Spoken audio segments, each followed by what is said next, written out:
अब फिर मैं आपके लिए एक और छोटा सा टॉपिक लेकर के आया हूँ। हालांकि इसको आप लोगों ने पहले एडजेक्टिव में कभी पढ़ा होगा, मुझसे नहीं पढ़ा होगा, हो सकता है पढ़ाया हो मैंने आपको, लेकिन ये टॉपिक जो है आपके लिए बहुत ही महत्वपूर्ण है। तो आपकी परीक्षाओं को देखते हुए मैं इस तरह के कुछ टॉपिक छोटे छोटे आपके लिए प्रस्तुत कर रहा हूँ, जिससे कि आप लोगों की तैयारी में किसी प्रकार की कोई बाधा ना आए और आप कम से कम इस बहाने से मुक्त हों कि अगर मैं थोड़ा समय पहले पढ़ लेता तो मेरा सिलेक्शन हो जाता। देखिए, बहानों से ज़िंदगी नहीं चलती है, ये बात ध्यान रखें। बहाने सिर्फ़ और सिर्फ उन लोगों के लिए हैं जिनको ज़िंदगी में कुछ नहीं करना है, ये ध्यान रखें आप। सो हमें बहानों को कम से कम नहीं ढूंढना है, ये ध्यान रखें आप। मैं यहाँ पर बहाना ख़त्म करते हुए आपके लिए एक और फिर से वीडियो लेकर के आया हूँ। आज इस वीडियो का नाम है आपका no other, any other, all other और मोस्ट अदर। आज मैं इन 4 वर्ड्स के बारे में आपसे बात करूंगा। आपको बताऊंगा कि इनका प्रॉपर यूज़ क्या है, इनका प्रॉपर यूज़ क्या है। ओके, सिर्फ़ और सिर्फ इन 4 वर्ड की बात करेंगे और खूब अच्छे से इनका डिस्कस करेंगे। कंपटीशन में अक्सर इन चारों से कभी ना कभी कोई ना कोई एरर पूछी जा रही होती है। मैं देख रहा हूँ आजकल, बिकॉज मैं करा रहा हूँ प्रीवियस ईयर सोल्व कराते हुए मुझे लगभग आ चुके हैं 3 मंथ्स कंटिन्यूटी के साथ में। बाकी इससे पहले भी मैं सोल्व करा चुका हूँ और अपने सेंटर पे तो मैं कंटिन्यूटी के साथ बैच पढ़ा ही रहा होता हूँ। यस, सो मैं देख रहा हूँ कि रूल्स जो हैं रिपीट हो रहे हैं। अब रूल्स कौन से रिपीट हो रहे हैं, मुझे उन्हीं को आपको देना है ओनली। एक्स्ट्रा पढ़ने की ना तो आपको ज़रूरत है और ना ही एक्स्ट्रा पढ़ाने की मुझे ज़रूरत है।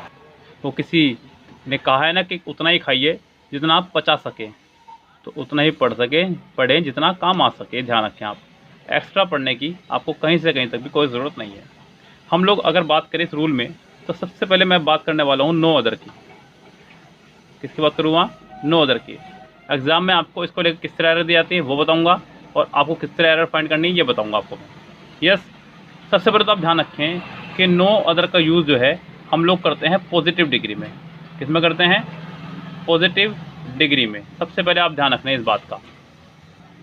मैं आपको एक सेंटेंस दिखा रहा हूँ, आप उस सेंटेंस को ध्यान से देखिएगा। मैंने कहा no other girl of this batch is as good as she. No other girl of this batch is as good as she. ये है आपका बिल्कुल प्रॉपर सेंटेंस जो कि सही है। अब एग्जाम में आपको क्या क्या मिस्टेक देगा आप उसको समझ लीजिएगा। सबसे पहले तो आप एक बात जान लीजिएगा, जब भी आपको सेंटेंस के बीच में दिखाई दे कहीं भी एज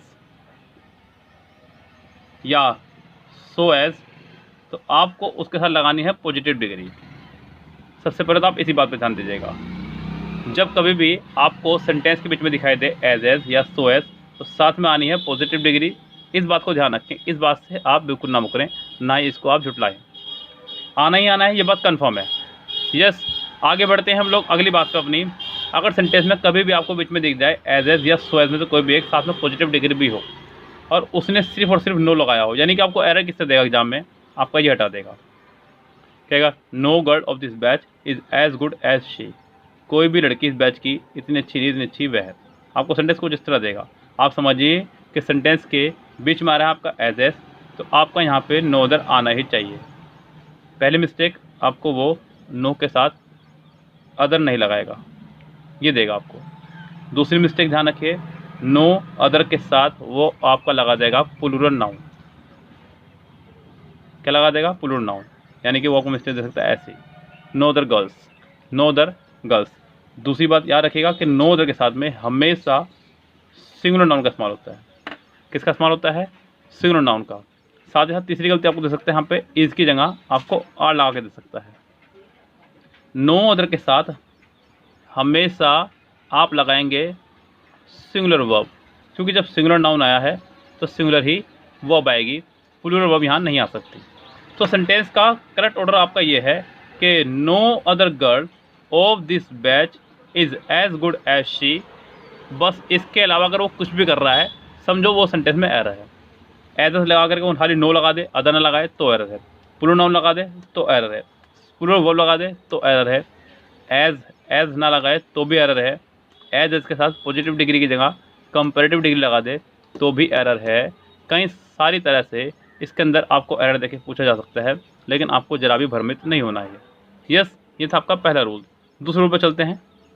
तीसरा रूल है आपका any other, all other, most other से। ये तीनों मैंने इसलिए एक साथ लिखे क्योंकि मैं आपको बता दूं कि तीनों का इस्तेमाल किया जाता है कंपैरेटिव में। किस में इस्तेमाल किया जाता है तीनों का इस्तेमाल? इनका कंपैरेटिव में। कंपैरेटिव जब सेंटेंस हो तो आपको इन तीनों का ही इस्तेमाल कर सकते हैं, लेकिन एनी अदर का इस्तेमाल करते हैं हम लोग सिंगुलर में, इसके साथ सिंगुलर नाउन आया करता है। और ऑल अदर और मोस्ट अदर के साथ इस्तेमाल करते हैं हम लोग प्लूरल नाउन का। बस ये छोटी सी बात आपको याद रखनी है। चलो चलते हैं, पहली बात करते हैं हम लोग एनी अदर की। जरा देखते हैं एनी अदर का रोल किस तरह सेंटेंस ये रहेगा आपका। ध्यान दीजिएगा, उसने कहा she is taller than any other girl of this batch. ध्यान दीजिएगा सेंटेंस पे, आप जरा भी निगाह मत हटाइएगा सेंटेंस से। उसने क्या लगाया? She is. देखो शी तो सिंगुलर है, इज आ गया। सेंटेंस कंपैरेटिव है, मुझे इससे पता चल रहा है, आपको भी पता चल गया होगा। कंपैरेटिव डिग्री के साथ देन आया करता है, उससे बिल्कुल क्लियर हो जाता है सेंटेंस आपका कंपैरेटिव है। तो कंपैरेटिव डिग्री है, ये क्लियर हुआ। आपने लगाया एनी अदर। जो सबसे इंपॉर्टेंट बात थी वो ये थी कि आपको यहाँ पे सिंगुलर नाउन लगाना था। क्या लगाना था? सिंगुलर नाउन, जो कि ठीक है। आपको एग्जाम में वो दे सकता है एनी अदर गर्ल्स, सेंटेंस कुछ इस तरह दे सकता है, she is taller than any other girls of this batch। तो ये मिस्टेक आपकी हो सकती है। और एक सबसे बड़ी मिस्टेक देखने को मिलती है कि वो इसके साथ में सेंटेंस को बनाता है सुपरलेटिव, इस तरह से she is the tallest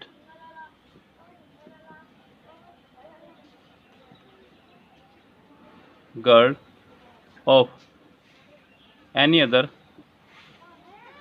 girl this batch। Sentence को कई बार वो इस तरह भी बेवकूफ़ बना के देता है। सेंटेंस में वह सुपरलेटिव डिग्री का इस्तेमाल कर लेता है, जबकि एनी अदर वाला सेंटेंस आपका हमेशा कंपैरेटिव डिग्री में ही बनेगा। यस, तो याद रखना सुपरलेटिव में इसका इस्तेमाल कभी नहीं हो सकता। नेक्स्ट जो है आपका वह है आपका all other, most other.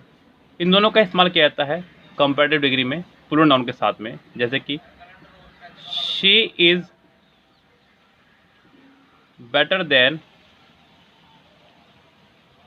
All other girls of this batch. यहाँ आपने देखा कि सेंटेंस लगभग बिल्कुल वैसी है जैसा अभी आपने एनी अदर वाला किया था, बस यहाँ पे ऑल अदर के साथ में प्लूरल नाउन है। एक और देख सकते हैं, she is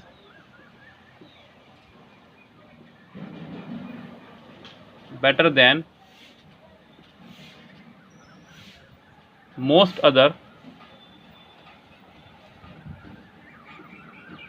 girls of this batch. इन दोनों ही सेंटेंस के फॉर्मेशन में कोई भी चेंजेस नहीं है, बस आपने ऑल अदर की जगह यहाँ मोस्ट अदर लगाया। बाकी दोनों सेंटेंस सेम बनते हैं एग्जाम में, इसी तरह से ही ध्यान रखना। बस ये कभी भी सुपरलेटिव ना बना दे, आपको बेस्ट ना लगा दे, यहाँ पे इस बात से आपको बचना है। सो एनी अदर वाले सेंटेंस में सिर्फ और सिर्फ यहाँ सिंगुलर नाउन रहता है, बाकी सब कुछ सेम रहता है। शी इज एनी अदर वाले सेंटेंस में सिर्फ और सिर्फ सिंगुलर नाउन लगाना है। ये छोटा सा अंतर आपको रखना है। ऑल अदर, मोस्ट अदर के साथ प्लूरल नाउन, एनी अदर के साथ में सिंगुलर नाउन, और कोई भी अंतर में नहीं रहेगा। यानी कि आपने एक बात जान ली कि आपका ये no other, all other, most other और एनी अदर, इन चारों ही अदर वाले वर्ड का इस्तेमाल आप लोग सुपरलेटिव में नहीं करेंगे कभी भी। ये बात सबसे पहले आप ध्यान रखें। इनका इस्तेमाल सुपरलेटिव में नहीं करेंगे। इसका इस्तेमाल होता है आपको पॉजिटिव में और इसका इस्तेमाल आपका होता है कंपैरेटिव में। ये बात ध्यान रखें, सबसे इम्पोर्टेंट बात। दूसरी बात आप इनका स्ट्रक्चर याद रखें। No other, singular noun, singular verb, as या सो एज में से कोई भी एक, साथ में फिर सब्जेक्ट। यहाँ पे subject, verb, comparative degree, than any other, singular subject, all other, plural subject, most other, plural subject. So ये था आपका मोस्ट इम्पोर्टेंट टॉपिक आपके एग्ज़ाम्स के पॉइंट ऑफ व्यू को देखते हुए। अब मत कहिएगा कि आपको no other, most other, all other, any other में डिफरेंस नहीं पता है। यस, मैंने आपको इस वीडियो के माध्यम से बहुत अच्छे से और जितना आपका एग्ज़ाम में आना है उतना बता दिया है। इसके अलावा आपको एक भी शब्द पढ़ने की आवश्यकता नहीं है, ये ध्यान रखें आप खूब अच्छे से। बस इतना ही पढ़ना है, इतना ही एग्ज़ाम में आना है, इतना ही आपको करके आना है। आपकी सिलेक्शन पक्का, जॉइनिंग आपकी डेफिनेटली आनी है। बस मुझे एक बार कॉल कर दीजिएगा, सर सिलेक्शन हो गया है, हम लोग उसी में खुश हो जाएंगे। बस ये मेहनत मेरी सफल हो जाएगी। फिलहाल चलते हैं, मिलते हैं आपसे नेक्स्ट वीडियो के साथ में। Good bye.